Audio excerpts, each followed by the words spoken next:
Michael, KC9PHK, back with you. On behalf of 5-9 Radio, I'm going to be presenting some information on the new FCC license fee. Goes into effect in April. We'll discuss a few of the scenarios where you may have to incur this fee, and on the bright side, a few places where you won't have to go through the fee. All right.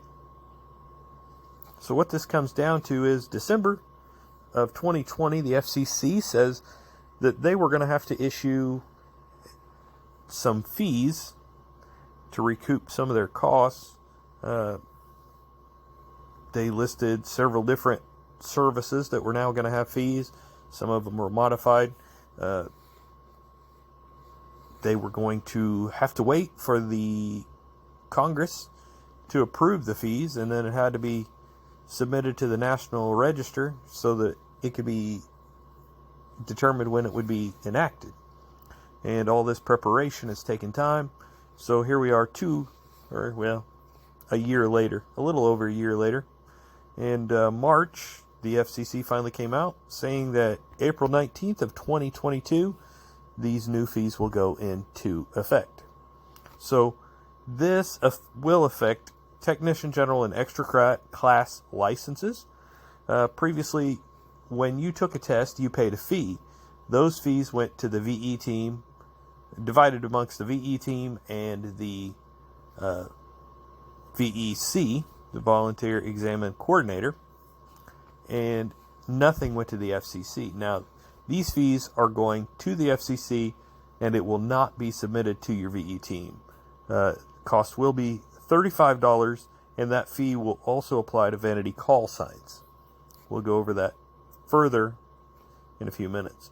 Cost of this GMRS license has now been dropped as well as part of this restructuring. It goes from $70 down to $35. Now, amateur radio and GMRS are both 10-year licenses, so that adds up to $3.50 a year. All right, the breakdown is a new technician, either Technician General or Extra, is going to be $35. Renewing your license is going to cost $35. Applying for a vanity call sign is going to be $35.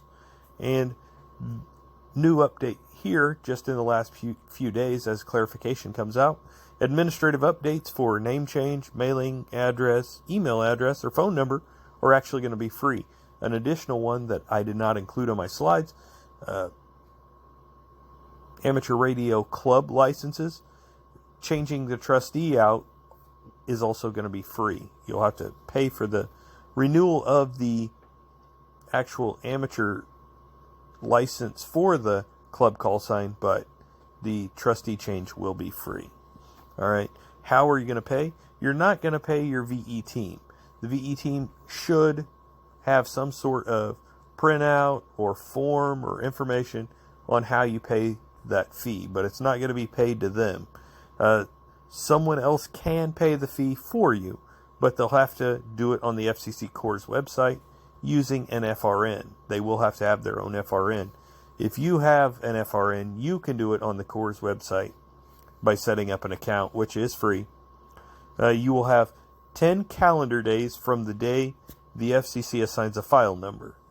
And the FCC will inform you by email that they've assigned a file number, and they'll provide you that information on submitting those fees. Okay, here are some what-if scenarios. What if an applicant doesn't pay their application fee within the 10-day payment window?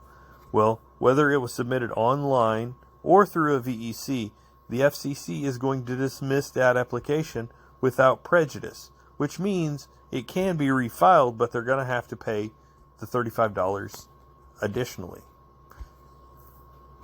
So that could be done at a later time. Applications that result in a CSCE being issued to an applicant, so when you get a new license, an upgrade, if they're dismissed because the applicant failed to submit the fee, they can be resubmitted before the CSCE expires.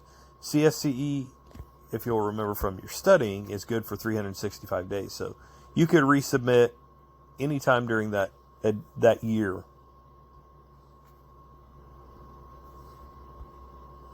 All right. What if an applicant answers yes to the felony question? Because that was a requirement now. Then they pay their fee within the 10 days, but they do not submit their felony explanation within the 14-day window. The FCC says they're going to dismiss that application without prejudice and will not refund the fee.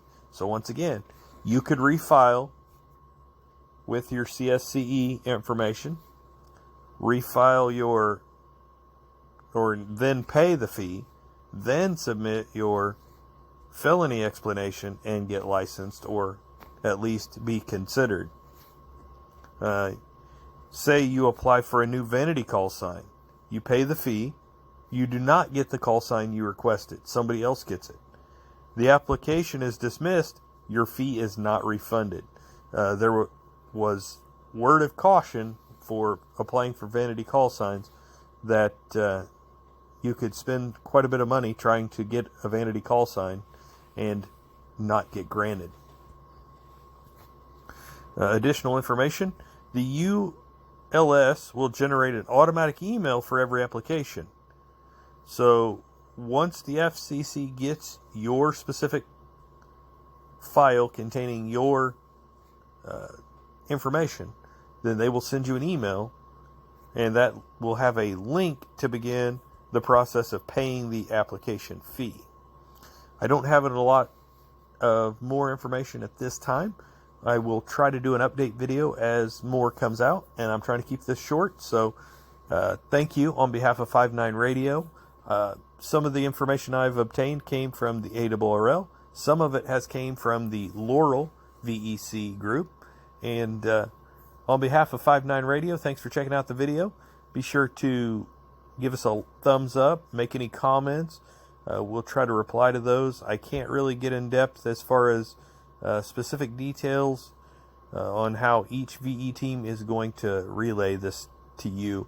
I'm just giving you what Laurel has kind of fed us information-wise. We'll be hopefully further along in the next couple of weeks, and we can give a little bit more of an update. But thanks again.